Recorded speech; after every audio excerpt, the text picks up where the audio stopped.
বাংলাদেশ ব্যাংকের রিজার্ভ চুরির মামলার খসড়া অভিযোগপত্র প্রস্তুত। দেশি বিদেশি ৬৪ ব্যক্তি ও প্রতিষ্ঠানকে অভিযুক্ত করেছে সিআইডি। সীমান্তে পুশিন চেষ্টা চলছে। কুড়িগ্রামে ৫ দিন ধরে শূন্য রেখায় অবস্থান করছে ৯ জন। নজরদারি বাড়িয়েছে বিজিবি। কল্যাণকর রাষ্ট্র গঠনে গণমাধ্যমের প্রয়োজনীয় সংস্কার করবে সরকার, বললেন তথ্যমন্ত্রী। স্বাধীনতা নিশ্চিতে কাজ করছে সরকার। দিনাজপুরের চন্দ্রায় কারখানার পানি পান করে শতাধিক শ্রমিক অসুস্থ। ঘটনার প্রকৃত কারণ উদ্ঘাটনে তদন্ত করছে কর্তৃপক্ষ।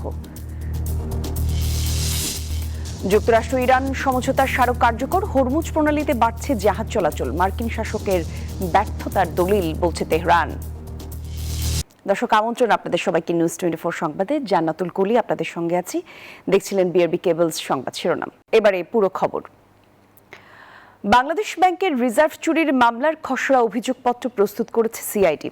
এ দেশের ইতিহাসের সবচেয়ে বড় এই আর্থিক কেলেঙ্কারির ঘটনায় দেশি বিদেশি মোট ৬৪ ব্যক্তি এবং প্রতিষ্ঠানকে অভিযুক্ত করা হয়েছে। প্রায় ১০,০০০ পৃষ্ঠার এই খসড়া অভিযোগপত্রটি চূড়ান্ত আইনি পরামর্শের জন্য ইতিমধ্যে অ্যাটর্নি জেনারেলের কার্যালয়ে হস্তান্তর করা হয়েছে। অ্যাটর্নি জেনারেলের কার্যালয় থেকে আইনি পরামর্শ পেলে পরবর্তী পদক্ষেপ নেওয়া হবে, এমনটা জানিয়েছে তদন্ত কর্মকর্তা। এবারে অন্য প্রসঙ্গ।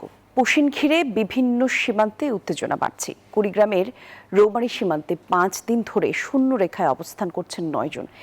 গেল ১ মাস ধরে সীমান্ত দিয়ে বাংলাদেশে বিভিন্ন জনকে পুশিনের চেষ্টা করে আসছে বিএসএফ, আর এই নিয়ে সীমান্তে উত্তেজনা চলছে। পাশাপাশি বিজিবির পাশাপাশি সীমান্তবাসী বাংলাদেশিরাও সীমান্তে সতর্ক অবস্থানে রয়েছেন। বাংলাদেশের পররাষ্ট্র মন্ত্রণালয় পুশিন বন্ধে এরই মধ্যে নয়াদিল্লিতে কয়েকটি চিঠি পাঠিয়েছেন।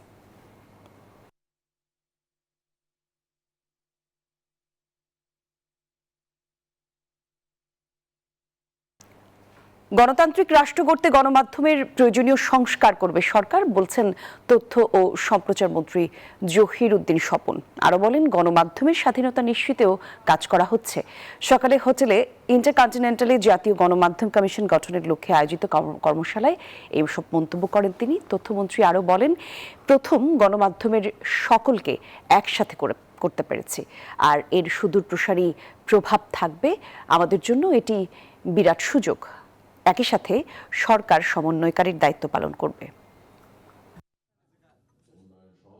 গণতান্ত্রিক রাষ্ট্রে পরিণত করার জন্য, একটা কল্যাণমূলক রাষ্ট্রে পরিণত করার জন্য যে সমস্ত জায়গাতে মেরামত করা দরকার, সকলকে সাথে নিয়ে সেই সব জায়গাতে আমরা মেরামত করব। এবং সেই এরিয়াগুলির মধ্যে একটি গুরুত্বপূর্ণ এরিয়া হচ্ছে গণমাধ্যম। এবং সেক্ষেত্রে আমরা বলে রেখেছি যে আমরা গণমাধ্যমের স্বাধীনতাকে নিশ্চিত করব এবং সেই লক্ষ্যে আপনাদের সকলকে সাথে নিয়ে আমরা পথ চলব। বাজেটে কৃষি খাতে বরাদ্দ ১০% বাড়াচ্ছে সরকার, প্রণোদনা বাড়াচ্ছে ৫৯% পর্যন্ত। বৃহস্পতিবার জাতীয় ফল মেলা ২০২৬ উদ্বোধন করে এসব কথা জানান কৃষিমন্ত্রী আমিনুর রশিদ। রাজধানীর কৃষিবিদ ইনস্টিটিউশন চত্বরে তিনি ৩ দিনের এই আয়োজন মেলা করা হয়েছে। একই সাথে ভিড় করতে দেখা গেছে প্রথম দিনেই সাধারণ মানুষদের। রাজধানীর বুকে যেন ফলের স্বর্গরাজ্য। থরে থরে সাজানো বিষমুক্ত আম, কাঁঠাল, লটকন ও করমচা সহ দেশি নানা ফল। খামারবাড়ির কেআইবি চত্বরে শুরু হয়েছে ৩ দিনের জাতীয় ফল মেলা ২০২৬। উদ্দেশ্য, নতুন প্রজন্মের সামনে দেশি ফলের পুষ্টিগুণ ও স্বাদ তুলে ধরা। একসাথে এত ফল আমার লাইফের ফার্স্ট টাইম দেখছি। এর আগে এত ফল একসাথে কখনো দেখি নাই।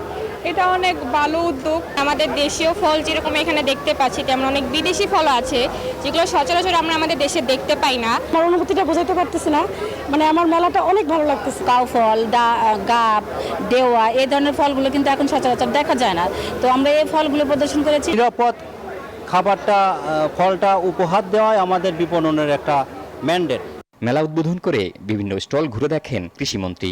জানান, এবার কৃষিতে বরাদ্দ বাড়ছে ১০%, বাড়ছে প্রণোদনাও। গত বছরের তুলনায় 10% কৃষি বাজেট বেড়েছে। তারপরে প্রণোদনা বা উন্নয়ন বাজেট আছে, আমাদের বাজেটের ভিতরে আবার ভাগ আছে, ওটা বেড়েছে 59%। কারণ আমরা কৃষিকে নিয়েই আমাদের মূল পরিকল্পনা। মন্ত্রী বলেন, বিলুপ্তির পথে থাকা বিভিন্ন ফল ফিরিয়ে আনার চেষ্টা চলছে। শুরু হয়েছে রপ্তানি। আমাদের দেশি ফলের যত বিলুপ্তি প্রজাতি আছে ওগুলিকে আবার উঠিয়ে আনা হয়েছে। বিদেশি যে সমস্ত ফল এখানে উৎপাদন করা সম্ভব, অতীতে যেগুলি আমরা আমদানি করতাম এগুলিও এখানে উৎপাদন শুরু হয়েছে, সুতরাং আমাদের আমদানি কমেছে এবং আগামী দিনে আমি আশা করি আমদানি করতে হবে না। আয়োজনে ৬৭টি প্রতিষ্ঠান অংশ নিচ্ছে। মেলা চলবে ২১ জুন পর্যন্ত। শিহাব জাহিদ, নিউজ 24, ঢাকা। গাজীপুরের কালিয়াকৈরের উপজেলা এলাকা চন্দ্রায় ড্রেসম্যান পোশাক কারখানায় পানি পান করে শতাধিক শ্রমিক হঠাৎ অসুস্থ হয়ে পড়েছেন। প্রত্যক্ষদর্শীরা জানায়, সকালে শ্রমিকরা কারখানায় প্রবেশের পর সেখানে সরবরাহকৃত পানি পান করলে তারা অসুস্থ হয়ে পড়েন। পানি পান করার কিছুক্ষণের মধ্যেই অনেক শ্রমিক বমি, মাথা ঘোরা, পেটে ব্যথা সহ বিভিন্ন শারীরিক উপসর্গ দেখা যায়। আর পরিস্থিতির অবনতি হলে অন্তত শতাধিক শ্রমিককে দ্রুত উদ্ধার করে আশেপাশের বিভিন্ন হাসপাতালে ভর্তি করা হয়। ঘটনার প্রকৃত কারণ উদ্ঘাটনে তদন্ত করছে কর্তৃপক্ষ।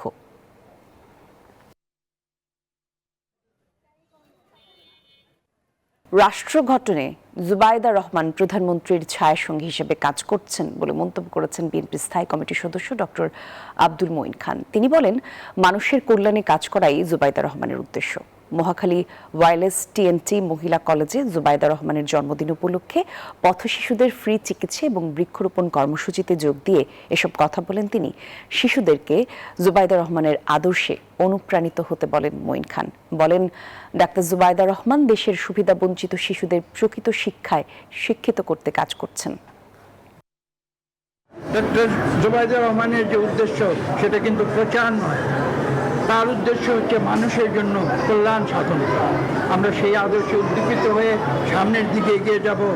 আজকের বাংলাদেশকে আমরা বিশ্বের বুকে একটি সম্মানজনক জাতি হিসাবে প্রতিষ্ঠিত করব।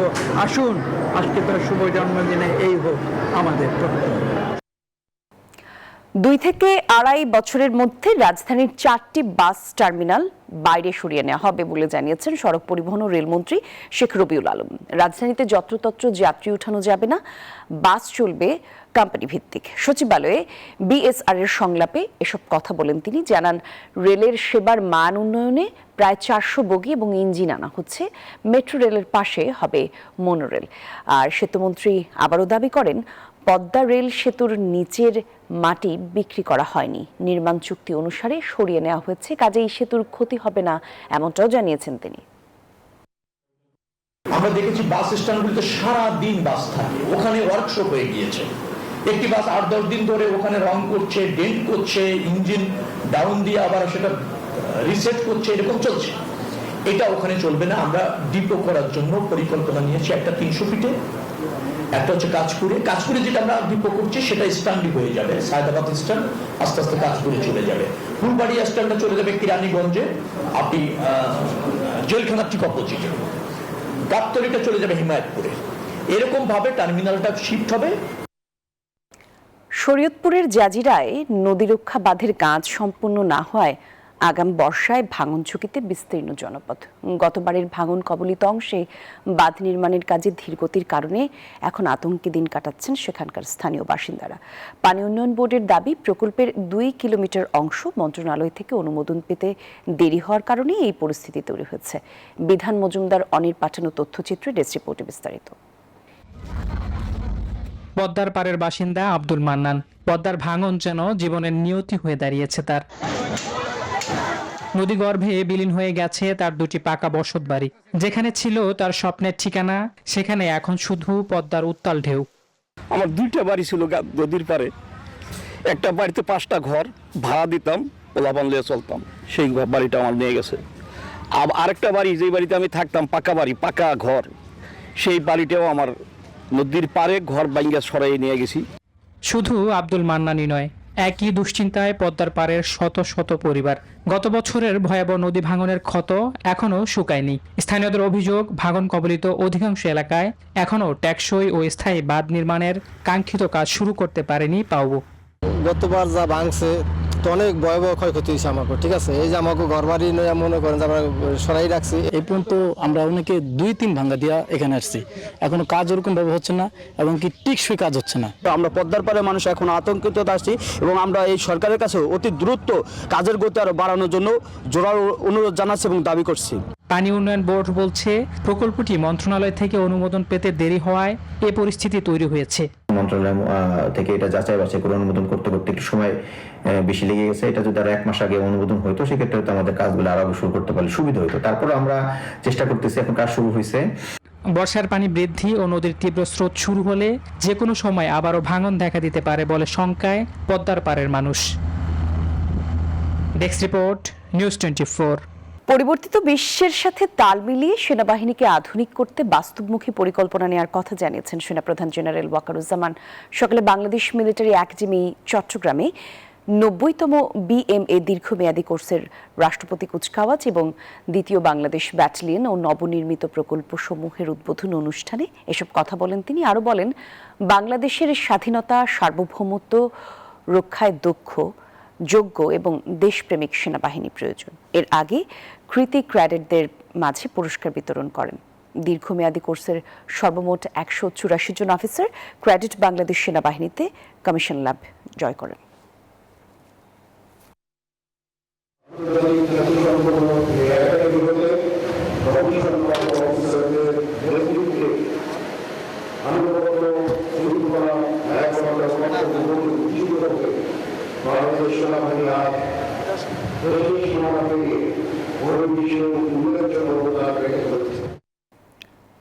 জানাবো আন্তর্জাতিক সংবাদ।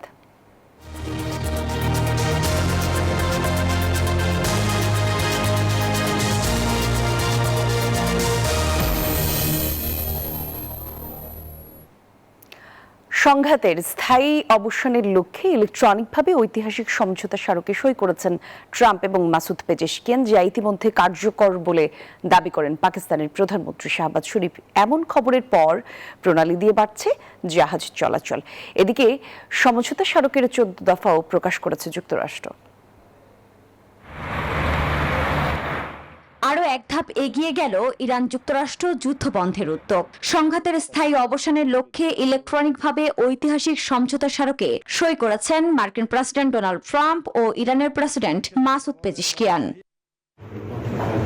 প্যারিসের ঐতিহাসিক ভার্সাই প্রাসাদে বসে সমঝোতা স্মারকটি স্বাক্ষর করেন ট্রাম্প। এর পরপরই এ তথ্য নিশ্চিত করে ইরানও।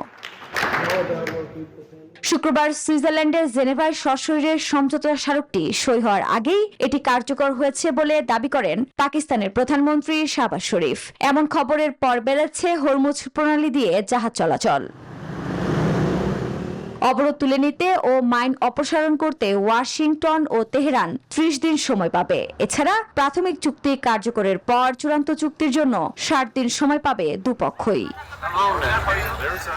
এদিকে সমঝোতা স্মারকের 14 দফাও প্রকাশ করেছে যুক্তরাষ্ট্র, যেখানে রয়েছে যুদ্ধবিরতি, হরমুজ পুনরায় খোলা, এছাড়া ইরানের ওপর আরোপিত নিষেধাজ্ঞা শিথিল, পারমাণবিক অস্ত্র না তৈরির বিষয়ে তেহরানের প্রতিশ্রুতি সহ গুরুত্বপূর্ণ বিষয়গুলো।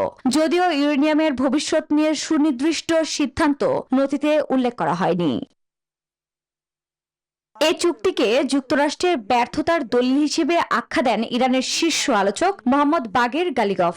তেহরান শক্তিশালী অবস্থান থেকেই ওয়াশিংটনের সঙ্গে কূটনৈতিকভাবে সম্পৃক্ত রয়েছে বলেও দাবি তার।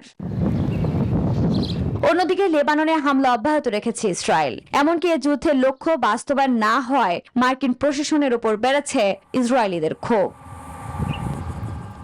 আফরিন মৌ, নিউজ 24।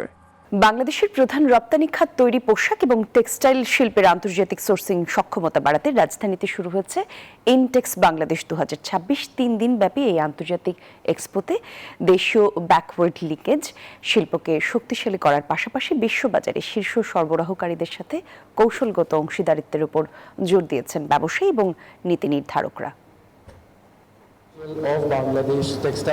বিশ্ববাজারে বাংলাদেশের তৈরি পোশাক খাতের টেকসই প্রবৃদ্ধি ধরে রাখতে সবচেয়ে বড় চাবিকাঠি হলো কাঁচামাল ও সোর্সিং এর আধুনিকায়ন। সেই লক্ষ্য সামনে রেখে রাজধানীর ইন্টারন্যাশনাল কনভেনশন সিটি বসুন্ধরায় পর্দা উঠল দক্ষিণ এশিয়ার শীর্ষস্থানীয় আন্তর্জাতিক textile sourcing platform Intex Bangladesh 2026-এর।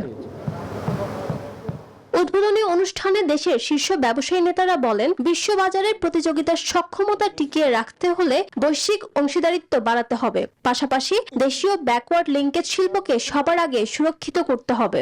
আমাদের যে স্পিনিং মিল, আমাদের যে আদার্স ইন্ডাস্ট্রিগুলি রয়েছে, ব্যাকওয়ার্ড ইন্ডাস্ট্রি, এদেরকে বাঁচিয়ে রেখে আমাদের ইন্ডাস্ট্রিকে এগিয়ে নিয়ে যেতে হবে। Innovations, sustainability, transparency, shorter lead time, responsible production practices, and stronger supply chain and also cheaper price. অনুষ্ঠানে বাণিজ্য মন্ত্রণালয়ের অতিরিক্ত সচিব বলেন, বৈশ্বিক পোশাক বাজারে নেতৃত্ব দিতে চায় Bangladesh. Basically, will help us to establish and to comply with the nowadays requirement in R&D industry like traceability, sustainability, circularity, and digital product passport, etc. মেলায় অংশগ্রহণকারীরা বলেন, একই ছাদের নিচে এতগুলো দেশের অংশগ্রহণে ব্যাকওয়ার্ড লিঙ্কেজের নতুন সেতু বন্ধন তৈরি করবে। বাংলাদেশ এখন আসতেছে, ভিজিট করতেছে, ওনাদের সাথে আমাদের ডিরেক্টলি কানেকশন হচ্ছে। বাংলাদেশে আইসিসিবি যে ফেয়ারটা হয়ে থাকে এখানে ইনটেক্সের, এটাতে definitely you can see this is one of the big stalls. এবারের মেলায় ভারত, চীন, তাইওয়ান, জাপান, জার্মানি ও নেদারল্যান্ডস সহ 12টিরও বেশি দেশ ও অঞ্চলের 300টিরও বেশি বুথ রয়েছে। প্রদর্শিত হচ্ছে পরিবেশ বান্ধব তুলা, কৃত্রিম ফাইবার, আধুনিক ট্রিমস এবং টেকসই বস্ত্র উদ্ভাবনের নানা প্রযুক্তি। ব্যবসায়িক নেটওয়ার্কিং ও সোর্সিং এর এই মেগা আয়োজন চলবে 20 জুন পর্যন্ত। ফারজানা রিয়া, নিউজ 24, ঢাকা। পলিশিট হাউসে কীটনাশক মুক্ত সবজির চারা উৎপাদন করেছেন জামালপুরের কৃষকেরা, সফল হচ্ছেন বেশ। আর তাই দিন দিন বাড়ছে পলিশিট হাউসে উৎপাদিত চারার চাহিদা। জামালপুর প্রতিনিধি মুতাসিম বিল্লার পাঠানো তথ্যচিত্রে ডেস্ক রিপোর্টে বিস্তারিত। জামালপুরে পলিশেড হাউজে হচ্ছে বিষমুক্ত সবজি চাষ। এই পদ্ধতিতে কীটপতঙ্গ ও ভাইরাস জনিত রোগ থেকে নিরাপদে থাকে শাকসবজি, ফলমূল ও ফসল। তাই কৃষকের কাছে এর চাহিদা বাড়ছে। বৃষ্টি ও তাপমাত্রার কারণে আগাম জাতের শীতকালীন সবজির বীজ বা চারা রোপণ করলে আগে নষ্ট হয়ে যেত, কিন্তু ইদানিং পলিশেডের ব্যবহার বাড়ায় লাভবান হচ্ছে কৃষক। পলিনেট হাউজের চারাগুলা লাগাই, যা আমরা তাড়াতাড়ি ফল পাই। ইনভেস্ট একটু কম হয়, লাভের পরিমাণটা বেশি।